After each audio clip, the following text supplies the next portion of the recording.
ಕಚೇರಿಯಲ್ಲಿ ಹಳೆಯ ದಾಖಲೆಗಳನ್ನು ಆನ್ಲೈನ್ನಲ್ಲಿ ಅಪ್ಲೋಡ್ ಮಾಡುವ ಕಾರ್ಯ ಭರದಿಂದ ಸಾಗಿದೆ.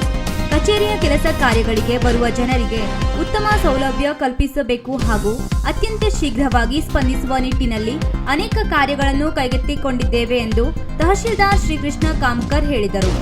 ತಾಲೂಕಾಡಳಿತ ಸೌಧದ ತಮ್ಮ ಕಾರ್ಯಾಲಯದಲ್ಲಿ ಮಂಗಳವಾರ ಪತ್ರಕರ್ತರ ಜೊತೆ ಸಂವಾದ ನಡೆಸಿ ಅವರು ಮಾತನಾಡಿದರು. ಸುಮಾರು 3 ಲಕ್ಷ ಕಾಗದ ಪತ್ರಗಳನ್ನು ಗಣಕೀಕರಣಗೊಳಿಸಲಾಗಿದೆ. ಸುಮಾರು 60 ಲಕ್ಷ ವಿವಿಧ ವಿಭಾಗಗಳ ಕಾಗದ ಪತ್ರಗಳನ್ನು ಗಣಕೀಕರಣಗೊಳಿಸಬೇಕಾಗಿದೆ.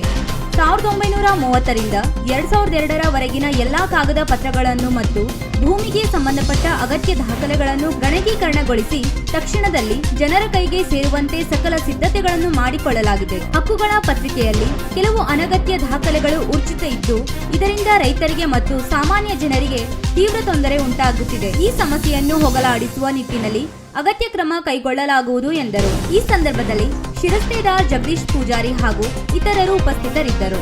ಸರ್ಕಾರದ ಆದೇಶದಂತೆ ದಿನಾಂಕ 1/3/2025ರಿಂದ ಕುಮಟಾ ತಹಶೀಲ್ದಾರಾಗಿ ನಾನು ಪ್ರಭಾರವನ್ನು ವಹಿಸಿಕೊಂಡಿದ್ದೇನೆ.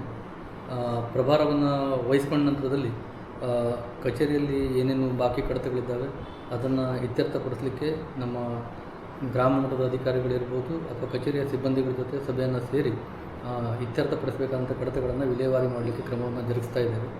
ಅಭಿಲೇಖಾಲಯದಲ್ಲಿ ಈಗಾಗಲೇ ಭೂಮಿ ಎಲ್ಲ ದಾಖಲೆಗಳು ಗಣಕೀಕರಣ ಪ್ರಗತಿಯಲ್ಲಿದೆ.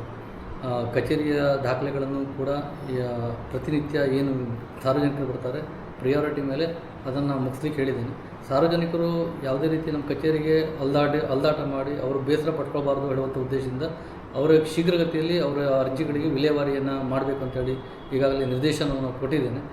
ಎಲ್ಲ ಕಚೇರಿ ಮಟ್ಟದ ಅಧಿಕಾರಿಗಳು ಕಾರ್ಯ ವ್ಯಾಪ್ತಿಯಲ್ಲಿರುವಂತಕ್ಕಂಥ ಗ್ರಾಮ ಲೆಕ್ಕಾಧಿಕಾರಿಗಳಿರ್ಬೋದು, ಉಪತಹಶೀಲ್ದಾರ್ಗಳಿರ್ಬೋದು, ಸಾರ್ವಜನಿಕರೊಂದಿಗೆ ಸೌಜನ್ಯವಾಗಿ ವರ್ತಿಸಬೇಕು, ಅವರ ಸಮಸ್ಯೆಗಳನ್ನು ಬಗೆಹರಿಸಬೇಕು ಅಂತ ಹೇಳ್ಕೊಂಡು ಈಗಾಗಲೇ ನಿರ್ದೇಶನವನ್ನು ಕೊಟ್ಟಿದ್ದೇನೆ. ಈ ದಿಶೆಯಲ್ಲಿ ನಮ್ಮೆಲ್ಲ ತಾಲೂಕು ಆಡಳಿತ ಜನರ ಜೊತೆ ಇರುತ್ತೆ, ಜನರ ಸೇವೆಯನ್ನು ಮಾಡಲಿಕ್ಕೆ ಇರುತ್ತೆ ಅಂತ ಹೇಳಲಿಕ್ಕೆ ಇಚ್ಛೆ ಪಡ್ತೇನೆ. ವೀಕ್ಷಕ ಮಹಾಪ್ರಭುಗಳೇ, ನಮ್ಮ ಚಾನಲ್ ಅನ್ನು ಸಬ್ಸ್ಕ್ರೈಬ್ ಮಾಡಿ, ಶೇರ್ ಮಾಡಿ, ಪ್ರೋತ್ಸಾಹಿಸಿ.